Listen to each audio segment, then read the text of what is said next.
विवेक, जब इतना अच्छा मुद्दा था एसआईआर का, तो फिर कांग्रेस पर ये आरोप कैसे लगने लगे कि वो सनातन को गाली देने लगे, वो प्रधानमंत्री मोदी के लिए गाली दिलवाने लगे एक विशेष कौम से? ये अगर एसआईआर का मुद्दा इतना पावरफुल था कि इस पर घेरा जा सकता था सरकार को, तो फिर ये सनातन को गाली देना कहां से आ गया? ये पीएम मोदी को गाली दिलवाने की जरूरत क्यों पड़ गई? नहीं, देखिए, प्राइमरीली तो एसआईआर सबसे बड़ा मुद्दा है। वाजपेयी जी ने बोला कि भाई आप एसआईआर कर रहे हैं, हाँ। इसका मतलब बाकी हमने बड़े डेवलपमेंट के कार्य करें? नहीं सर, हाँ। एसआईआर इसलिए इंपॉर्टेंट है क्योंकि अगर ये सारे एलिगेशंस प्रूव होते हैं अंत में, जो हमारे हिसाब से सही हैं, आपके हिसाब से नहीं प्रूव हो रहे हैं, तो इसका अर्थ 2024 में बनी हुई लोकसभा के जो चुनाव थे, ये सरकार गैर कानूनी है। ये प्रधानमंत्री को अधिकार नहीं है कंटिन्यू करने का।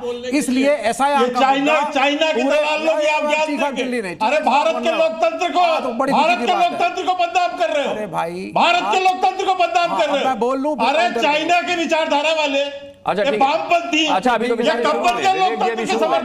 लगाया है, अगर ये साबित हो गया, अगर लगाया है सर उन्होंने, अगर क्या लगा है? ये वामपंथी यहाँ बैठ के इसको लोकतंत्र से कोई लेना देना नहीं इनका। अभी ये व्यक्ति यहाँ बोल रहा है यहाँ पे भारत के लोकतंत्र पे, ये चीनी दलाली करने वाले आपकी उम्र है, सीनियरिटी है, क्या शोभा देगा आपको कि मैं चार बुरे शब्द इस्तेमाल करूं? नहीं, चार बुरे चीनी की दलाली की थी। अच्छा अरे चीन की दलाली प्रधानमंत्री कर रहा है, हिंदी चीनी भाई प्रधानमंत्री कर रहा है। ट्रंप ने जब 2 लाख मारी है तो वापस आए हो। और सुनोगे, चाटुकार कहीं के पहुंचे थे डोनाल्ड ट्रंप का थैला उठाने, चंदा मांग रहे थे, पीटे गए वहां से तो वापस आए, पहुंचे शी जिनपिंग के पास। और सुनोगे, भारत का लोकतंत्र सब, और सुनाओ, फ्रस्ट्रेशन मत निकालिए भाई अपना, यहाँ पर कोई भी अपना फ्रस्ट्रेशन कोई भी मत निकालिए भाई। ये अरे विवेक जी, ये आरोप लगाकर भागने वाली रणनीति पर आप तो काम मत कीजिए कम से कम। आपको तो मैंने इसलिए मौका दिया, आप तथ्यों पर बात करते हैं। Let us talk on facts. के शर्मा जी, आप वरिष्ठ हैं, मैं आपका आदर करता हूं, फैक्ट्स पे बात हम करें, एलिगेशंस करेंगे, अच्छी बात नहीं है दोनों तरफ से।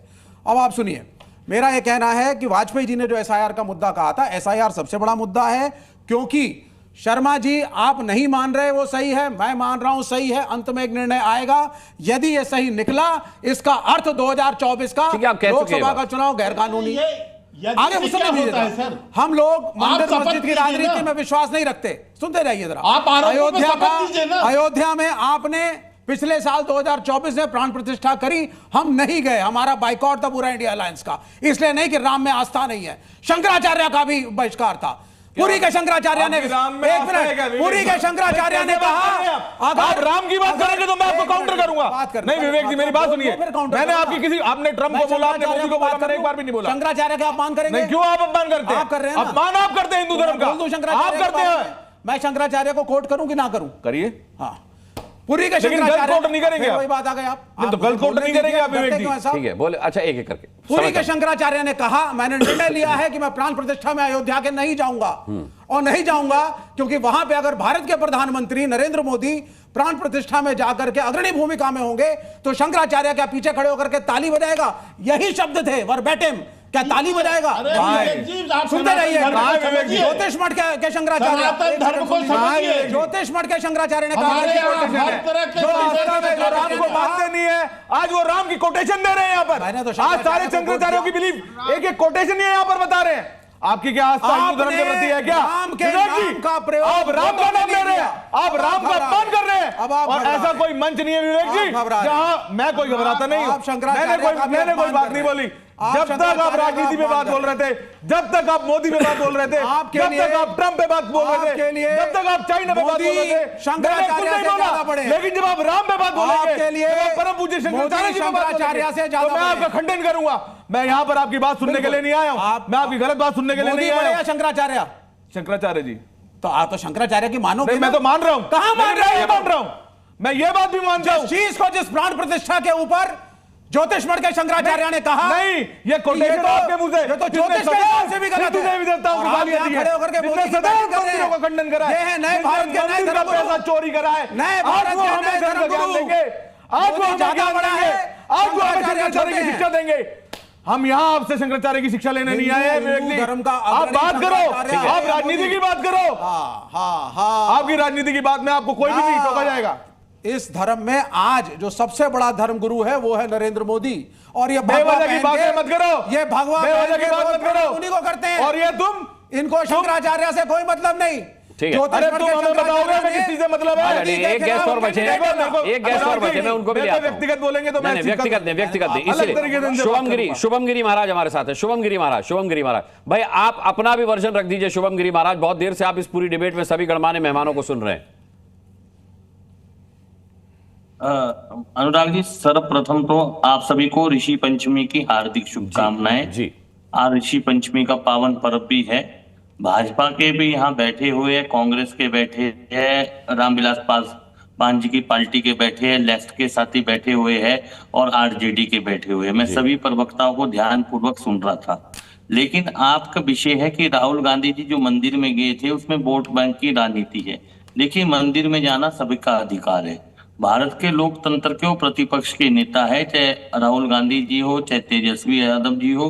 तेजस्वी यादव जी तो जेडीयू के साथ भी सरकार में थे शामिल, तो जेडीयू तो सोचना चाहिए कि किस तरह से वो दल बदलती है। कभी हवा देखती है कि कभी भाजपा के साथ हाथ मिला लेती है, कभी कांग्रेस के साथ या आरजेडी के साथ हाथ मिलाती है। मैं इस विषय में नहीं आना चाहता। मंदिर में जाने का सभी का अधिकार है, सनातन को कोई गाली ना दे। अगर जो सनातन को गाली देता है तो महंत शुभम गिरी सबसे पहले उसका विरोध करता है, और स्लाइडन हो या कोई से भी हो। अब मोदी जी एक जगह गए थे, मुझे याद है मध्य प्रदेश का चुनाव था और शिवराज सिंह चौहान जी वहां के मुख्यमंत्री थे। तब मोदी जी बोरा समुदाय के उसमें गए थे, सम्मेलन में गए थे। तो प्रधानमंत्री ये देश के, वो भी कहीं भी जा सकते हैं। तो राहुल गांधी जी केदारनाथ यात्रा गए, तब तो कोई विरोध नहीं किया। अब बिहार चुनाव में और जानकी मंदिर में चल गए तो उसमें क्या दिक्कत है? जा सकते हो, देश के प्रतिपक्ष के नेता है। और देखिए, मैं ये बात कहता हूं कि शंकराचार्य जी नहीं आए, उन्होंने साफ कह दिया था शंकराचार्य जी का एक ओहदा प्रधानमंत्री से बड़ा होता है और जगत गुरु है। और संन्यास परंपरा में शंकराचार्य 4 पीठ की स्थापना है, लेकिन 4 पीठ के साथ साथ अनेक पीठ भी बन चुकी है। तो अनेक पीठ कैसे बनी? जब 4 पीठ का मत है, 5वीं श्रृंगेरी वो है, तो उस पीठ को माना गया है। जहाँ शंकराचार्य जी रहे, उन्होंने चारों दिशाओं में अलग शिष्य बनाए थे। लेकिन जहां तक उम्मीद है कि राहुल गांधी जी वहां मंदिर में दर्शन करने जाएंगे या प्रधानमंत्री जी राहुल गांधी जी मेरे पास आएंगे, अनुराग जी आप भी मेरे पास आओगे ना, तो मैं आपका भी स्वागत करूंगा। मेरे पास जो भी आएगा मैं उनका भी स्वागत करूंगा। लेकिन किसी के विषय में इस तरह से बात नहीं करनी चाहिए। ठीक है, अब सवाल यह है के शर्मा जी कि जब वो खानकाहा मस्जिद जाते हैं, मज़ार पर चादर चढ़ाते हैं, वहां पर मिलते हैं ऑफिशियल लोगों से, तब आप कहते हैं कि वो गया में हनुमान मंदिर नहीं गए। जब राहुल गांधी माता जानकी के मंदिर में जाते हैं, माथा टेकते हैं, तब आप कहते हैं कि वो पुनौरा धाम क्यों नहीं गए। तो मतलब क्या राहुल गांधी की आइटनरी अब बीजेपी तय करेगी? भाई वो मंदिर भी जा रहे हैं, मस्जिद भी जा रहे हैं, इसमें आपको दिक्कत क्या है फिर? नहीं अनुराग जी, हमने प्रश्न नहीं उठाया था उनके मस्जिद जाने पर। ये उनके जो सलाहकार मंडल है उन्होंने बताया उनको, तब वो उन्होंने अपना कार्यक्रम वहां बनाया है। हमारे विरोध, हमने कहा विरोध किया था? हमें तो पता ही है। तो राहुल गांधी कह चुके हैं कि कांग्रेस मुसलमानों की पार्टी है, तो उसमें हमने तो कुछ नहीं बोला। हमने कहा अच्छी बात है, आपको भी मुसलमान मुबारक, अब मुसलमानों के वोट मुबारक। हमने कहा, मैंने कोई विरोध नहीं किया। लेकिन मैं अभी जो शुभम गिरी जी है, मैं उनको प्रणाम भी करता हूँ। मैं महाराज जी केवल इतना निवेदन करता हूँ, किसी के मंदिर मस्जिद जाने से कोई विरोध नहीं है, लेकिन आप जब भगवान राम के अस्तित्व पर एफिडेविट दायर करते हैं और कहते हैं कि भगवान राम का अस्तित्व नहीं है, तो मेरी अपेक्षा है कि आप पर आपकी टिप्पणी उस पर आनी चाहिए। ये वही राहुल गांधी के नेतृत्व पे उस समय सरकार चल रही थी और जिसने इस तरह की एफिडेविट दिया। राम मंदिर के निर्माण में गांधी खानदान और विशेषकर सोनिया गांधी, राहुल गांधी सबसे बड़े विरोधी थे, तो उनसे ये प्रश्न पूछा जाना चाहिए। अब तीसरी बात मैं कहता हूं, मैं बिहार पे, अनुराग जी आप बिहार की बात कर रहे हैं। देखिए बिहार में क्या हो रहा है, ठीक कहा अभी अभिषेक जी ने कि क्या तेजस्वी यादव कर रहे हैं जी। बिहार में कौन आता है? रेवंत रेड्डी। बाहर में कौन आता है? स्टैलिन। बाहर में कौन आते हैं? प्रियंका गांधी। और ये आके बिहारियों की छाती पे चढ़ के बिहार को कैसे अपमान किया।